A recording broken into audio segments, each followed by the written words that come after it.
when you were claiming that you weren't going to be on because Justin wasn't here, I knew that you were just joking. But this is episode 258 of the In the Tank podcast. We're going to be talking about the RNC solar power, and maybe we'll get to that Elon Musk article that I teased last week. We'll see. Joining me today, we don't have Justin Haskins. He's big time in us today, but we do have Isaac Orr, research fellow at the Center of the American Experiment. How are you, good sir? Cutting out at the perfect timing. Hello, my fans. Oh, there you go. All right. Also joining us, Jim Lakely, VP of Heartland. How are you? I'm doing okay. I'm trying to keep my energy up and my attitude positive. I mean, it just seems like, the country seems to be falling apart. What's going on in Kenosha is really, really, really depressing and sad and awful. It's not something you ever thought you'd see in America. And then you watch something like the Republican National Convention last night, quite the contrast. And actually, I have seen a lot of Republican National Conventions. I have covered 2 of them in person. I have never seen a more impressive, surprising, and effective lineup of speakers than I did on night 3, because we're recording this after just night 3 of the Republican National Convention. But that was really, really great and super surprising coming from the Republicans, to be honest. Yeah, I could tell that you and Justin watched it based on the 50 text messages I got in that group chat. And I myself actually watched more of this convention than any other convention in my lifetime. I watched a total 7 minutes of it.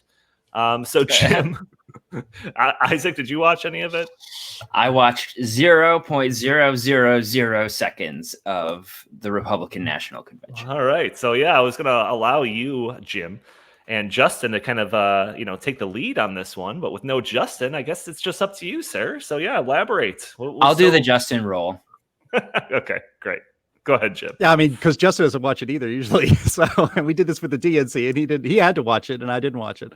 But the messaging was just so positive. I mean, the contrast with the Democratic National Convention actually is pretty stark. The Democrats are really impressed with celebrity, and they had just a parade of celebrities in there, giving their endorsements of Joe Biden. Julia Louis-Dreyfus doing some pretty bad jokes when there's no audience and no laugh track, and the jokes just bomb. You just sit there and they just hang out there in the air, and it's uncomfortable. It's cringy to watch that kind of stuff. But in the Republican convention, again last night, of course, you have politicians, rising stars. This is what these conventions often do.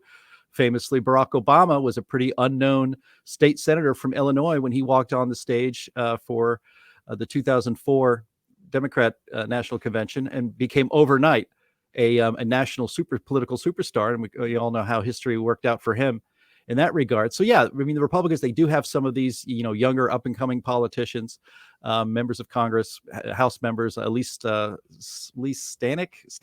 I think is her name, Stanfic. Anyways, from New York, spoke. Jeff Zeldin, also from New York, spoke. But mostly the speaker lineup is all about basically ordinary people. There was a man who leads the loggers union in your state, Isaac Orr, of Minnesota, and he talked about the logging industry, and he talked about these are people that work hard, and that the Democrats and that the Green New Deal agenda would put all of them out of work. And he actually got into some pretty sophisticated analysis of what the logging industry does for the environment. For instance, that is called proper forest management, and that when you stop properly managing the forest, you end up with these crazy wildfires. So literally, while the wildfires are going on in California, you have a man who's made his living in the forest as a logger, explaining to the American people why you can have both, a good economy and jobs for people in rural Minnesota, and also take care of the environment a lot better. And then the most impressive, I mean, it was just one ordinary person with a good story to tell after another, as opposed to celebrities saying, "Hey man, I'm cool. You want to be cool? You got to vote for Joe. You got to get this bad orange man out of the White House." That was basically kind of the DNC message. But there was the people who saw it must remember, and I'm always going to remember, the Army Colonel Surgeon who became a nun and then came out to speak about pro-life, to talk about life and abortion. I mean, where do they find these people? Where do you find a nun who could speak that well, who was an army surgeon and a colonel to boot, who took up the habit very late in middle age and is now out there to the world speaking. I mean, you look at that and you're like, wow. Actors. Yeah, sure. False flag actors. But, in fact, the one speech I was least looking forward to hearing actually was Mike Pence, who was there to accept officially the nomination for vice president on the ticket. And, he was fine. But, compared to these ordinary people that are telling their stories, African-American men talking about how and why they support Donald Trump, Jack Brewer, I believe, a former NFL player, actually addressed head on the myth that Donald Trump said that white supremacists in Charlottesville are some of the good people he was talking about. That is not what he was saying. And he said it flat out. That is a lie. And to hear that from a black man on the stage at a Republican National Convention was pretty awesome, but also very unexpected. And I think, what's interesting is they are putting forward a message of positivity. They talked about the economy. Jack Brewer talked about how before coronavirus hit, that the black unemployment rate was lower than any time ever measured. And so it's a very positive message. And while Mike Pence did a great job at the end, it is these stories of ordinary people and, telling their stories and saying positive things about Donald Trump. I mean, it's really if you watched any of the nights of the Republican National Convention, it is probably the first time you have ever heard more than 30 seconds of somebody saying something nice about Donald Trump. Even if you watch Fox News, unless you watch Hannity, he's always saying something nice about Trump. But it's remarkable that this was the actual presentation where people are actually saying positive things about Donald Trump and his agenda and his policies. And one last little compare and contrast. One of the, I guess, memeable moments from the Democratic National Convention was when Billie Eilish came out, droopy-eyed, talk about no energy, telling people that this is the most important election in the history, and we all have to get out there and do things. And so that was the Democrats' attempt at being cool and getting somebody to message to the youth, the young voters of America, to come out for the Democrats. In contrast, the Republicans had a 25-year-old who was running for Congress in North Carolina who is paralyzed. He was in an auto accident when he was 18 and paralyzed from the waist down. And so he is the one who's out there trying to do youth outreach for the Republicans. And at the end, his friends bring out a walker and he pushes himself up to stand to say the Pledge of Allegiance and for the national anthem. And I want everyone to stand with Donald Trump. It can't get more contrasted than that the differences between outreach among youth than Billie Eilish and an actual 25-year-old actually doing something positive in his life, which is trying to run for Congress. Well, there was some bipartisan aspects of it too, right? I mean, they did have the highest paid person at CNN last year show up, right? Nick Sandman. Oh yes, Nick Sandman. That's right. The highest paid CNN employee right there. Yeah, that's right. And him putting again, that was really, it's interesting. I guess he was 16 at the time, so he's probably not even yet an adult.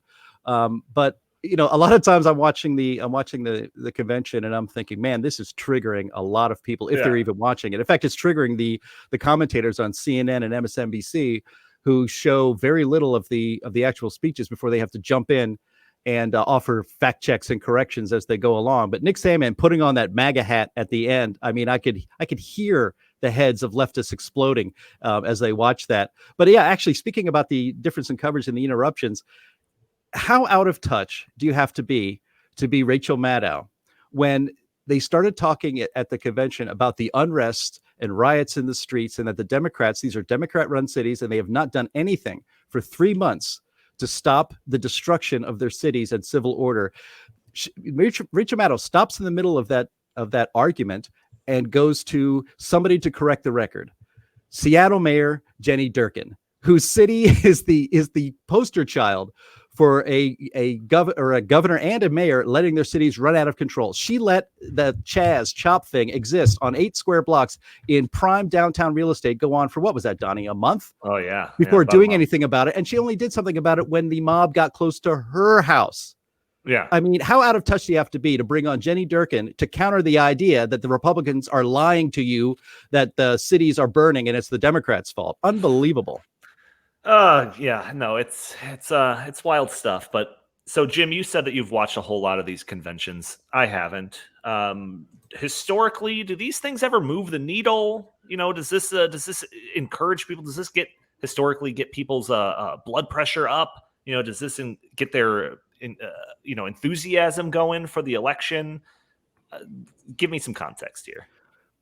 I think it moves the needle among the base, among Republicans. I mean, that's what it is. This is these conventions historically have been to really rally the base and get them excited, to get them to encourage for one, to get them to make sure that they go vote, and also to encourage others to vote, for get out the vote efforts and things like that. It's to rally the troops. That's what they're for. And so, you can expect that. But I think a lot of the messaging here and I think there might be one or two too many people with the last name Trump giving speeches, but sure, by and large, they've done a pretty good job at it. But I think this is actually really interesting this year because everything is different with COVID, because we can't have a regular convention. So these things have to be done virtually and have to be filmed and shown to people. The Democratic convention, the production values you would expect to be so much better, since Hollywood is so much supportive of Democrats in their pockets. They have literally the resources of the greatest visual creators in the world at their fingertips.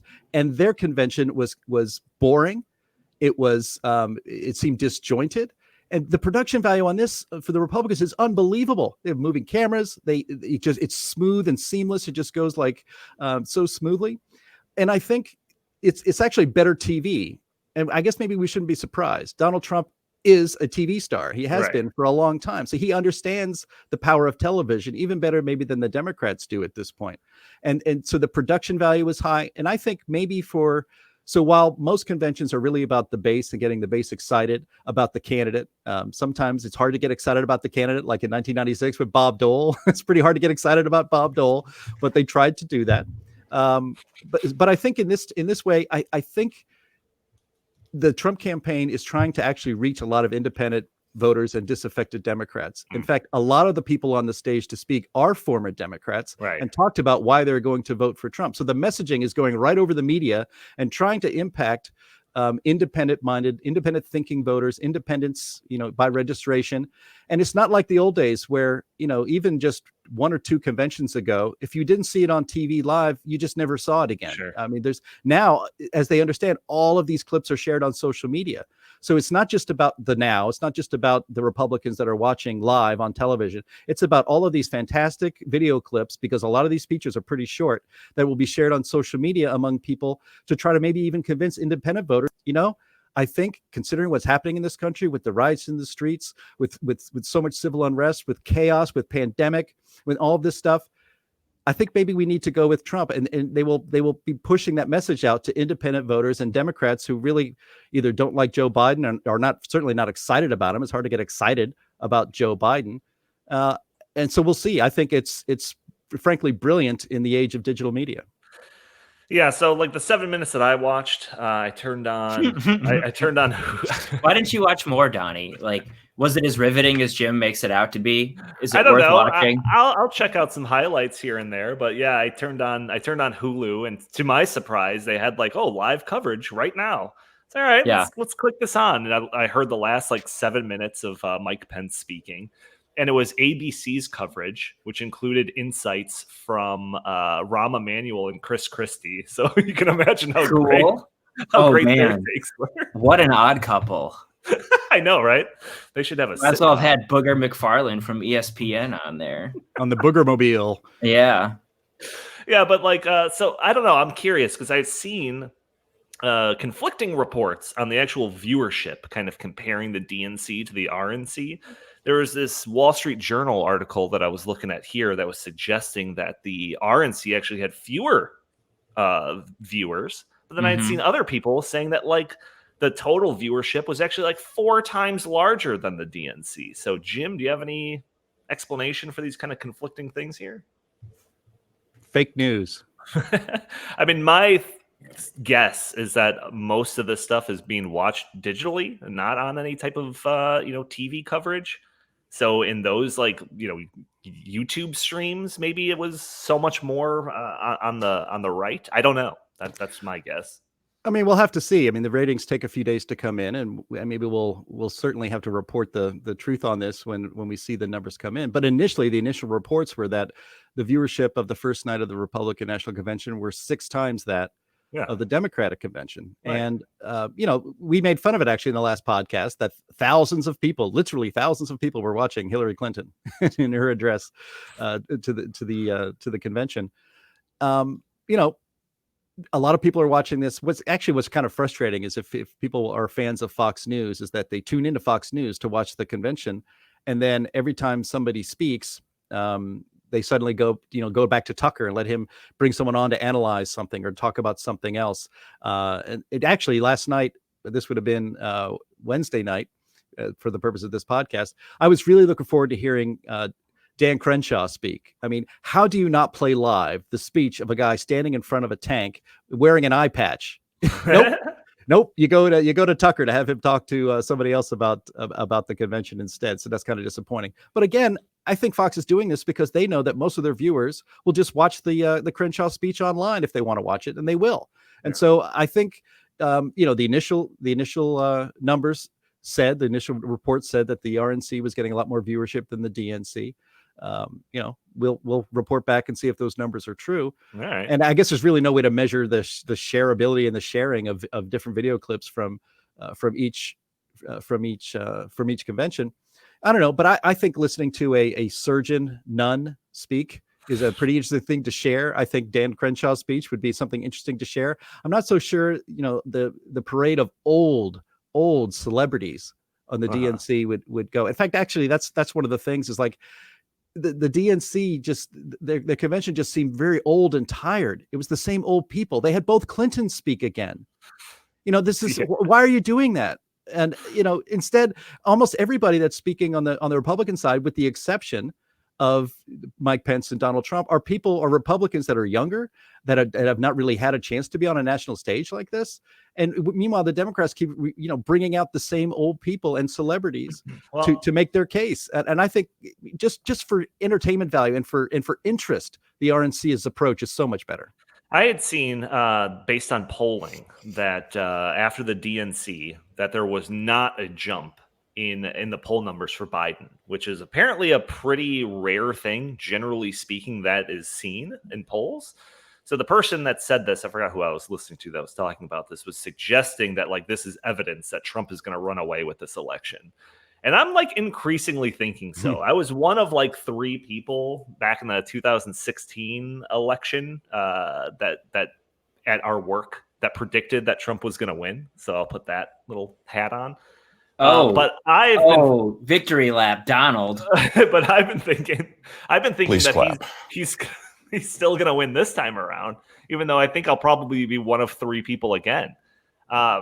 So yeah, it's just kind of after that and after some of the other stuff that I've seen, it's just we should probably start preparing people for the inevitability that Trump's going to win, or else we're going to really see a collective nervous breakdown on the left. And then there's a couple of people, pretty popular people, that I think are contributing to this potential collective nervous breakdown. One of those people is Hillary Clinton. So Andy, this is the clip number 1 here that I want to play. Hillary Clinton talking about her advice to Joe Biden up through this election here. Get close election. Yeah, and by the way, I watched this video and it's pretty embarrassing. So just stick with it. Why are you embarrassed, Donnie? Oh no, it's embarrassing for everyone involved in the video, not me. I was gonna say, you shouldn't feel embarrassed. You didn't make this video. Just watch. It's a really cringy video, but go ahead. Look, it's going to be a close election. As I said in my speech, you can win 3 million more votes and still, not get elected because of the Electoral College. It all comes down to the Electoral College. Yeah, it's called the recount, which is pretty funny for this. That voice. I don't know why she didn't win. If it's a close election, say Biden, say Biden wins, what do you think Trump will do? Look, I think that they have a couple of scenarios that they're looking toward. One is messing up absentee balloting. Right, of course. They believe that helps them. Of course. So that they then get maybe a narrow advantage in the Electoral College on election day. Because remember, we've seen a couple of cases, like in Wisconsin, where they did everything they could to mess up voting. But because courts had ordered absentee ballots to be counted if they were postmarked on election day, Democrats actually won some important races there. In the recent Michigan primary, I was told in Detroit, the Republicans had 40 lawyers challenging absentee mail-in voting. Oh my God, and how a evil. Local reporter talking to one of the lawyers he knew was told it was a dry run for November. So we've got to have a massive legal operation. I know the Biden campaign is working on that. We have to have. All right, so two things. One, she's talking about like how they were trying to interfere in Wisconsin. Well, Hillary, you really messed up Wisconsin by not campaigning in it. Yeah. So that's one thing. And then two, she points out that they're going to have a team of lawyers, or that they had a team of lawyers challenging it. So then that's somehow evil, right? But then her solution is for Biden's campaign to have a team of lawyers challenging everything. So it's just like, which one's evil, man? Like, go ahead, play the rest of it. Sorry. Have poll workers, and I urge people who are able to be a poll worker. We have to have our own teams of people to counter the force of intimidation that the Republicans and Trump are going to put outside polling places. What? This is a big organizational challenge, but at least we know more about what they're going to do. And, Joe Biden should not concede under any circumstances, because I think this is going to drag out. So embarrassing. And eventually, I do believe he will win if we don't give an inch, and if we are as focused and relentless as the other side is. All right. Yeah. Go ahead and stop it. So eventually he will win. Yeah. Yeah. Well, above that, it says that Hillary Clinton to Biden, don't concede if it's close, which I don't understand how they got that headlined based on what was said there, which was don't concede under any circumstances. Right. So to me, it's just like, this is like the polar opposite of in 2016 when they were suggesting that like Trump wasn't going to accept defeat and that like him and his MAGA crowd is going to go out there and like riot in the streets. To me, this is like suggesting the complete opposite of that, and that Biden under suggestion from Hillary Clinton is not going to accept defeat, and that there's people going to be rioting over this. It's kind of a scary thought. Go ahead, Jim. Well, I mean, one of the defining characteristics of leftists is projection. They accuse and expect their political opponents, to do exactly what they're doing. In fact, accuse them of doing that when they're not doing it, when they themselves are in fact doing it. The idea of Hillary Clinton, see, I think she actually even said something earlier about the tradition in the United States of the peaceful transfer of power. Yeah. And with the idea that if Trump loses, there will not be the peaceful transfer of power. The lack of self-awareness to say something like that, when considering everything that Donald Trump has been through, when the power of the state was sicked upon his campaign through illegal means, and then continued that effort even after the inauguration, I remember when this idea is so crazy. It used to be the most shenanigans somebody would do would remove all the W's from the keyboards in certain government agencies with W1 in 2000. The idea that it would be Trump who would not, again, it's all projection. Yeah, it's all projection. Right. The first time in American history that there was not the peaceful and orderly transfer of power was when Trump won. And Hillary Clinton, let me remind everybody, they invited two. I can't remember the two authors' name, but they were given inside access to the Hillary Clinton campaign because they were expecting, and she was expecting them to write the first book about the historic victory of a woman as the first female president of the United States. And instead, they wrote a book about the biggest blown election in our history, and they reported in the book that they were so distraught about losing this race that they immediately the next day at a debriefing said, we're going to blame this on Russia. So the entire Russia collusion hoax was cooked up by Hillary Clinton's campaign in the hours after she lost the election. They sold it to the media and they ran with it. So that was the first time there wasn't the orderly transition of power in the United States, and it was the left unwilling to give up power to somebody who was not on the left. The projection here just makes your head explode. And the idea that, sending lawyers to make sure that the ballots are counted correctly in Wisconsin is some kind of nefarious act. Are you kidding me? Hillary Clinton just said she's worried that Donald Trump will have a slight electoral college lead on election night and then declare victory. That's how it used to be in this country. You don't just sit around, keep counting votes until you get the number you want and then stop. That is how that's actually how we got Obamacare. Norm Coleman beat Al Franken on election night for the Senate race in 2000, and I think it was 2009 or 2008. And they kept counting and recounting and counting and counting. Every time they did a count, the Democrats increased their vote total. And then once Al Franken had enough votes, they stopped counting and called the race. That's what these lawyers are going to be in Wisconsin to try to prevent happening. And we should not be having all of these mail-in votes anyway. People can actually go to the polls safely and vote like normal Americans. If you can go to the grocery store, if you can go to the gas station, you can go to the polling place and safely distance yourself before casting your ballot. The idea that we need all mail-in ballots everywhere, which is just an invitation for fraud, or else this election isn't legitimate, is nonsense. Isaac just disappeared. So, so all right. Well, let's back this up with another clip here. This is another kind of high-profile Democrat. You might recognize her name, Nancy Pelosi. She had made a couple of comments suggesting that Republicans and Trump were enemies of the state. So, Andy, if you got that one ready, let's play that. But it just kind of compounded on Hillary Clinton's thing. It just really calls into question what you're talking about, this peaceful transfer of power. Go ahead, Andy.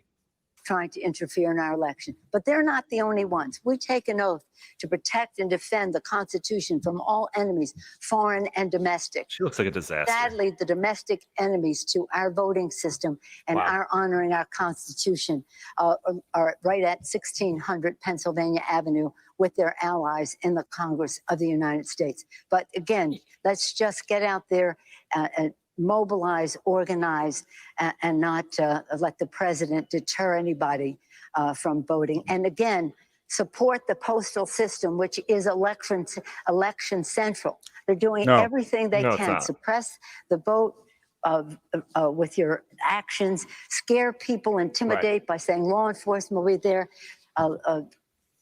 diminish the role of the postal system in all of this. It's really actually shameful. Enemies of the state. Enemies of the state. Again, it just seems like this is like the opposite of 2016, man. Like, it really doesn't. Like, if you thought the investigations into Russian collusion were bad after 2016, just wait after Trump wins in 2020 what they're going to pull. Like this. It's kind of worrisome, especially in the backdrop of all the stuff that you were talking about at the very beginning of this podcast, Jim, with the unrest going on. Yeah. A little worried, especially if it's going to be a close election. Well, we'll see if it's going to be a close election. I waver on that just like you do, Donnie. But notice the turn of phrase there by Nancy Pelosi. What is the one phrase? There's many, but one of the phrases that really, really triggers leftists, and especially the media, is when Donald Trump said that the lying media, the fake news media, are the enemy of the people. All right. What did Nancy Pelosi say? She said Donald Trump and the Republicans in Congress are enemies of the state. This is actually, that's quite a different thing. Yeah, that's a great distinction. It's quite a different thing. And again, this points up to, when Donald Trump is attacking, he's not attacking the American people. He attacks the media mostly and Democrats, but mostly the media because they deserve it. And there's a big, big difference between being an enemy of the people and the enemy of the state. And it is, I keep saying this is the most reckless thing I've seen, political rhetoric I've ever seen. But I should probably stop saying that because something will top it a week later. Yeah, next week. I mean, this is unbelievable. She is the Speaker of the House of Representatives, and she's calling the president and Democrats in Congress enemies of the state. Do you know what we do at enemies of the state? What is that? Well, enemy of the state would be somebody committed treason. Right. That's an enemy of the state. And what happens to people who are guilty of treason? Guillotines? Stocks? What do we got? It's not It's not just Yeah, a talk show. It's a crime. Crazy, it's a capital crime, actually. What's crazy is that they really try to push this narrative that that the left is like the oppressed party in all of this. That it's evil Republicans that are in control, and then they're like forcing all of this terrible stuff down the throats of the left. When in reality, like every institution is controlled by the left. Whether it's public schools, colleges, basically all of the media, Hollywood, 90% of the government. I mean, even the FBI under Trump was actively working to undermine him. We now know that. So yeah, it's just like this insane thing that like Trump being in office for 3 years, now he's like the dictator of the world. It's just silly stuff. It's silly stuff. And she also harped on there another a typical hobby horse of the left and the Democrats is the idea that, voter suppression, the idea that, making sure that votes are actually validly cast is somehow voter suppression is crazy. Actually, for every vote fraud takes away your vote. Let's make that clear. Every fraudulent vote that is counted cancels out somebody's legitimate vote. That is actually what disenfranchisement is. I mean, that's another thing that's kind of hilarious about all this. It's like, they've created this entire thing. They've concocted this entire scenario that they're complaining about because they were saying that they wanted to do all of this mail-in voting, to which Trump didn't want to do that because of the fear of voter fraud. And then now they're saying that like Trump is trying to actually, sabotage this whole process. So it's like he's sabotaging the process that you wanted to set up in the first place. It just seems ridiculous. But. Yeah, and it's also ridiculous. Like, we opened up last podcast and with a joke about how I don't know how I'm going to sleep at night knowing that the United States Postal Service is under attack and is probably going to be eliminated before the election. The idea of removing blue mailboxes from street corners right now is going to affect the election. None of the mail-in ballots have been mailed to anybody yet. There's nothing to mail yet. What are we, 3 months from the election? This is not having any effect on it at all. And of course, it was all routinely done. Thousands and thousands and thousands of mailboxes were removed from street corners during the Obama administration. Right. Why? Because people aren't mailing letters anymore. They're paying their bills online. Yeah, that made me think of, like, it seems like the state is also trying to prevent people from making phone calls. I mean, you don't see many payphones on the street corners anymore. Like, there must be some conspiracy there. Trump's probably behind this. Right. But the media and the Democrats just ignore the fact. What was it? A federal judge, was it the election, Donnie, in Paterson, New Jersey, where 20% of the mailed-in ballots were determined to be fraudulent. So I think a judge threw the entire election out and we have to redo it. I mean, that's just one municipality in one state. You cannot have a national election of a continent-wide nation with 180 million voters done by mail. We cannot sit around waiting for a week. And frankly, the American people are not going to trust a process in which votes are counted over weeks, state by state. Until all the mail-in ballots come in, does it have a valid postmark? Does the signature match? Because they're supposed to do that. And, me as an American, I don't have confidence that a mail-in election, especially when we've never tried it on this scale before, is going to be legit. The people that are undermining democracy and our faith in democracy are people pushing for a mail-in election. There is no medical reason whatsoever that you cannot go to a polling place and vote like you've always done your whole life. And we need to get clarity and we need to have a decision made on election night. This is not a country in which we're going to put up with waiting 2 weeks to see who our president is going to be. Can you imagine the unrest in the streets that it would just build up over days as it leaks out? Well, this state actually, now we've ratified our vote. So now the count of the electoral college going on day after day, we can't have that in this country. Especially not now with everybody on the knife's edge. Well, I can only imagine. Like, it's just for our sakes, for the sake of the country, it needs to be a landslide in one direction or the other, or else we can see some real chaos erupting. But we could probably spend the rest of the podcast on this. I don't want to. There's some other topics that I want to get to. One of them is kind of interesting. This kind of, I don't know if I actually talked about this on the podcast, but maybe it was just Justin and I over the phone. But there's an article that you actually sent to me, Jim, that is from Forbes. It's called "After 48 Years, Democrats Endorse Nuclear Energy in Their Platform." which I was saying, I think, again, I'm not sure if it was on the podcast or just over the phone with Justin, I was saying that I think it's going to be like a race to see which party embraces nuclear. So this article, which was authored by Robert Bryce, who we've actually had on before. Yo ho ho and a bottle of rum. I'm back. I'm back, baby. Hey. I reset my router. We're cooking timing. With gas. Perfect timing. What did I miss? Nuclear power now. So let's recap the whole episode that I missed for the last 5 minutes. Robert for Bryce, the listeners at home. We're doing energy policy, Isaac, right up your alley. Here we go. Yes. All right. So Robert Bryce, who came on the show in the past representing the Manhattan Institute, just authored this article. After 48 years, Democrats endorse nuclear energy in their platform. So it starts off, it took 5 decades, but the Democratic Party has finally changed its stance on nuclear energy. In its recently released party platform, the Democrats say they favor a technology-neutral approach that includes all zero-carbon technologies, including hydroelectric power, geothermal, existing and advanced nuclear, and carbon capture and storage. That statement marks the first time since 1972 that the Democratic Party has had anything positive to say in its platform about nuclear power. The change in policy is good and long overdue news for the American nuclear energy sector and for everyone concerned about climate change. The Democrats' new position means that for the first time since Richard Nixon was in the White House, both the Republican and Democratic parties are officially on the record in support of nuclear energy. So, Isaac, this has got to be great news, right? I mean, for people like us that have been kind of pushing this as like the real solution if you're really concerned about climate change, the fact that they're including this in their platform, it's got to be great news, right? I mean, it's better than a kick in the head, frankly.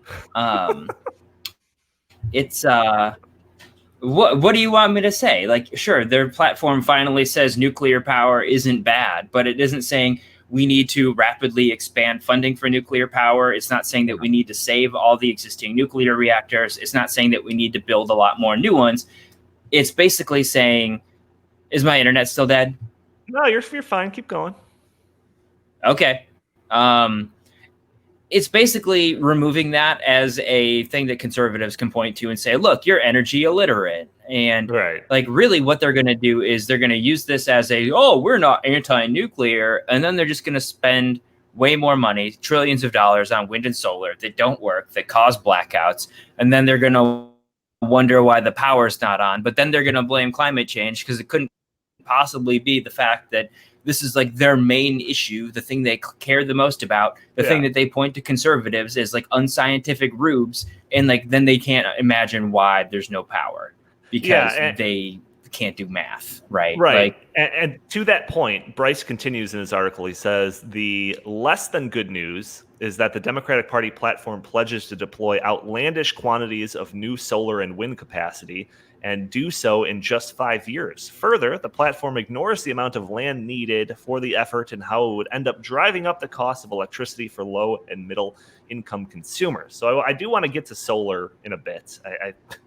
We can kind of spike on solar for the rest of this podcast probably, but then he continues and says that stance reflected the orthodoxy of the climate activists and environmental groups who have dominated the Democratic Party's discussion on energy for decades. For instance, in 2005, about 300 environmental groups, including Greenpeace, Sierra Club, and Public Citizens, signed a manifesto which said, "We flatly reject the argument that increased investment in nuclear capacity is an acceptable or necessary solution. Nuclear power should not be part of any solution to address global warming." The Sierra Club, the biggest environmental group in America, says it remains, quote, unequivocally opposed to nuclear energy. So every time the Sierra Club is brought up, I always have to go back to that one quote, my favorite quote. We pulled it off their website. I think they pulled it off their website after we found it. And it was the Sierra Club opposes the licensing, construction, and operation of new nuclear reactors pending development of adequate national and global policies to curb energy overuse and unnecessary economic growth. That was a direct quote from the Sierra Club. It's absolutely preposterous. Unnecessary economic growth. Only a group like the Sierra Club could put those words together. Yeah. So the rest of the article just kind of explains several of the fallacies in thinking that we can power a modern economy on wind and solar, and but he also is only able to venture a guess as to why the change of heart. So Bryce writes, it appears that science and basic math finally won out. So Jim, or no, let's say Isaac, since you're still with us right now. Isaac, he's still here. I'm here for now. Do you buy that? Do you buy that hypothesis that they just kind of came to reason and figured out the math? They did the equation. They're like, all right, yeah, we'll put this in our platform. Is there any other theories maybe you got? That is absolutely not the reason why it happened. It just isn't. They don't care about math ever. Like, look at Bernie Sanders. He's their hero. And like, math is not his strong suit. They don't care about like how much things cost. In fact, the more things cost, the more impressive it sounds, right? I do think that this is just purely a political thing where, you know, folks like us for a long time have been saying, how can you pretend to care about this when the single technology that would be the most effective at curbing this thing that you call an existential crisis, like the biggest threat to the human species, and you're not willing to use like the one technology that would actually fix it. So I think I'm just jaded. I'm cynical, folks. Yeah. But I think that's all this is. Like, so it's just like a strategy move to like kind of block this pawn in case people on our side try to make that argument that they really don't care because they don't talk about nuclear. Absolutely. Like that's the only reason I think that they're doing this. And like, I don't know, show me, like, talk is cheap. This costs them nothing to put this in their platform, right? Except for like maybe the support of like the 4 Sierra Club members. And not that there's only 4 people in that, obviously they're a huge group, but like they don't lose anything by putting it in there, but I think that they gain some cover. Exactly. That's the word. I shared this with Heartland Institute President James Taylor, who also heads up our Robinson Center on Climate and Energy Policy here at the Heartland Institute. And he and I had wow with 3 exclamation points. That's how I was like, oh, they're putting this in the platform. That's something. And he goes, yeah, but Bernie, AOC, Warren, etc., all oppose it. Plus, California's Democrat political machine is forcing the shutdown of perfectly good nuclear power plants. Plus, they only say that because they know there will never be another one built anyway. This is just political cover. I think that nails it, just as Isaac did. Yeah, I mean, so some of these organizations that kind of bash on nuclear power, like the Sierra Club and I'm sure Greenpeace, they always try to bring up this idea of the problem of nuclear waste. What are we going to do with this? Which is like purely like a man-made problem because we have plenty of space that we can store this relatively small amount of spent nuclear, reactor. What are those things called? Rods. So I always bring up, whenever we talk about how terrible solar is, I always talk about how about the solar waste, right? Mm-hmm. Like this is something that we talk about all the time when we talk about solar being terrible. And, there are several organizations on our side of the aisle that do talk about the problem of aging solar panels and how they're potentially toxic. You can't just throw them in a landfill. But I was surprised to see an article recently, just came out the other day, by Wired, who's generally a kind of a left-leaning organization. And they had an article titled, "Solar Panels Are Starting to Die, Leaving Behind Toxic Trash." So like, oh, finally, it's not just us and it's not just, CEI or something like that talking about this problem. We have Wired talking about it. So their article starts off saying, solar panels are an increasingly important source of renewable power that will play an essential role in fighting climate change. They are also complex pieces of technology that become a big, bulky sheets of electronic waste at the end of their lives. And right now, most of the world doesn't have a plan for dealing with that. What a shock. But we'll need to develop one soon because the solar e-waste glut is coming. By 2050, the International Renewable Energy Agency projects that up to 78 million metric tons of solar panels will have reached the end of their life, and that the world will be generating about 6 million metric tons of new solar e-waste annually. While the latter number is a small fraction of the total e-waste humanity produces each year, standard electronics recycling methods don't cut it for solar panels. Recovering the most valuable materials from one, including silver and silicon, requires custom recycling solutions. And if we fail to develop those solutions along the policies that support their widespread adoption, we already know what will happen. Well, what will happen is they'll be thrown in the trash. So Isaac, I mean, this is, and when we talk about like the actual cost of solar power, we talk about it like, the way the news will talk about it is like the subsidized cost. And the way that you talk about it is like, no, the real holistic cost of what solar is. Do you include this? I mean, it's the potential cost of recycling these things included in your calculations when talking about how expensive solar electricity is? Oh, no. And the reason we don't do it is because nobody knows how much it's actually going to cost, right? Yeah. And the things that have made solar panels less expensive over the last decade or so are also the things that make it less worthwhile to recycle. So one of the ways that solar producers have cut costs on their panels is use less silver, use less aluminum, use less of the metals that make these things expensive in the first place. But then there's also less incentive to actually repurpose them. Yeah.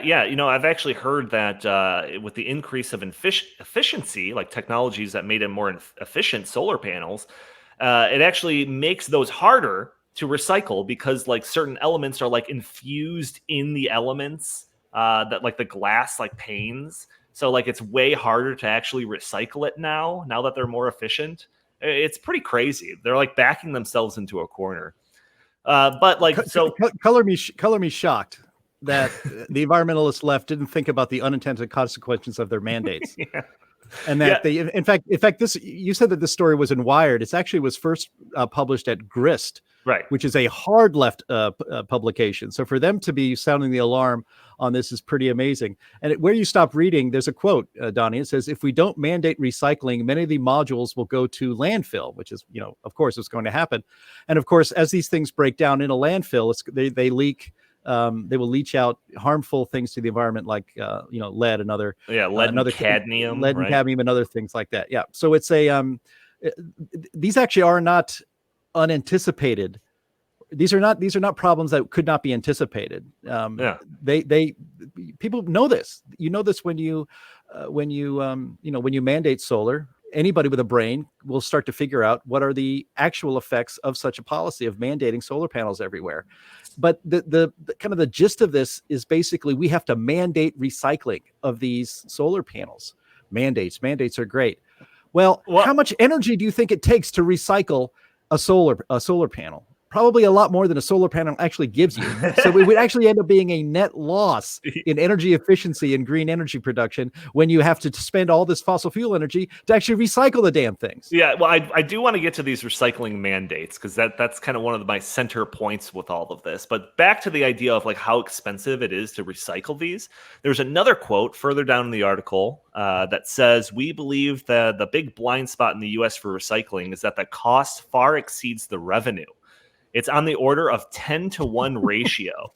So like this thing is probably, it's going to be a very expensive process. But further up in the article, it says when solar panels reach the end of their life, which they give it a 25-year lifespan, which on this podcast, I think we've always said like 15 to 20. So maybe they're just taking the way upper. Most of the warranties nowadays are for 25. It's more been 15 to 20 for wind. Okay. All right. So let's say 25. But then even with that, we know that over the course of its life, it gets less and less efficient, right? It's not like on year 25, it just stops working or something. Right. So it says under European Union law, producers are required to ensure their solar panels are recycled properly. In Japan, India, and Australia, recycling requirements are in the works. In the United States, it's the Wild West. With the exception of a state law in Washington, the U.S. has no solar recycling mandates whatsoever. Says voluntary industry-led recycling efforts are limited in scope. Right now, we're pretty confident the number is around 10% of solar panels are recycled. 10%. That's it. So 90% are theoretically 90% are getting put into the landfills. That's right. And the top 10% get recycled. So I'm wondering, like, again, if we were to follow, the European Union, if we were to follow these mandates in like the state of Washington, and we were going to force the recycling to be incorporated in this stuff, like all these companies that are selling solar panels have to incorporate these costs. They have to internalize these externalities. Like, what is that going to do to the cost? Isaac, do you have any guess of like how much this is going to raise the cost of solar? Oh man, it really depends on how expensive the recycling is, because in this article it says what you can drop a solar panel in a landfill for like $1. So, but that's it, right? Like a lot of these companies are basically like, well, this thing's garbage. It was never that useful in the first place. So let's either ship it to some third world country where they get to use it for a little bit at a reduced efficiency, right? And then it's their problem, which is like the total solution for all of renewable energy. Is like, oh, we don't want to mine it here in the United States where we have some protections, like pretty good protections for the environment. Like, let's just get it from the Congo and then let's ship it back there when it's all over with. That's the circular economy. We're just going to destroy third world countries because we don't want to do anything here ourselves. Right.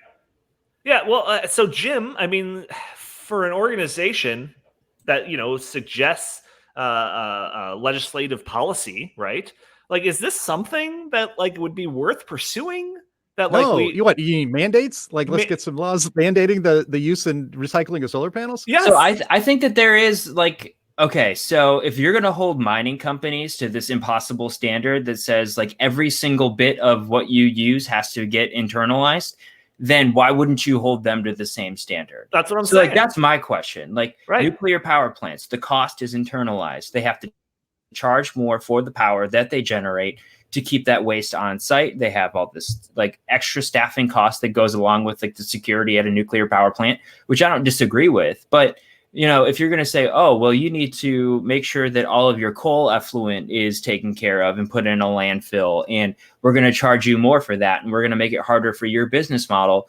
Why would you give wind and solar panels a pass from an environmental perspective for all the regulations that we have for traditional power generators? I'm with Donnie on this. I think that, we're not big mandate people. We aren't. But like, why should they be exempt from any sort of environmental protection rules when they're basically using the power of the state, the EPA, and like the state agencies to try and basically like slowly squeeze other power producers to death? It doesn't make any sense. Well, we know why they're exempt. They're exempt because the leftists who run these, state governments, for instance, or these bureaucracies do not want to hold. They can't actually hold solar and wind accountable to the same environmental standards as traditional fossil fuel. Because they wouldn't exist. Because they wouldn't exist. In fact, when you were talking about that, of course, I thought about wind, and they're allowed to kill as many golden eagles as they feel like it. It doesn't matter. And so if a golden eagle actually just dropped dead and landed on your at your power plant by accident, they'd probably cite you for killing that animal. Yet wind turbines are out there killing raptors and other large birds and migratory birds all over the place. Hundreds of thousands of birds are killed every year, and bats too, from our wind energy. And not a single company is held liable for any of that. So shouldn't they be, though? Of course they should be. And if they were, there wouldn't be any windmills out there. So yeah, let's talk about that. Maybe it's time to just say, look, you guys need to clean up your act when you're done. Like, you don't just get to leave these solar panels in the middle of a field. Mm-hmm. You need to pay a bond that will pay for the cleanup beforehand. And then all of a sudden, these things that, environmental groups that don't like mining use to saddle mining projects with, very high levels of debt, which, I'm not saying you shouldn't require a bond, but if you're going to require it from a mining company that could potentially damage the environment, why aren't you doing the same thing for wind and solar operators? It's incredibly inconsistent. Well, yeah, and I'd seen another thing that kind of group on top of this was a legislation that was proposed. I don't know if it was in a specific state or if it was nationwide, that was about putting restrictions on getting minerals from different countries or rare earth materials from other countries that use like child labor, So it's like, if we were to pass that type of legislation, wouldn't that also massively increase the cost of wind and solar? Isaac, I've got one of your articles here. Congressional Democrats ditch Representative Stauber's anti-child anti-child labor measure for green energy minerals. Is that same thing? Is that what I'm talking about? Yeah. Yeah. So basically, Representative Stauber represents the mining areas of Minnesota. So the Iron Range is also where we have the world's largest deposits of copper and nickel that are not being developed. So he's a big advocate for the industry because we can do it the best in the world here in the state of Minnesota. But if we don't do it here, it's not like the demand for these metals goes away. It just goes to areas of the world like the Congo, where 40,000 kids are hauling cobalt out of the ground with their hands, right? And washing the ore in rivers.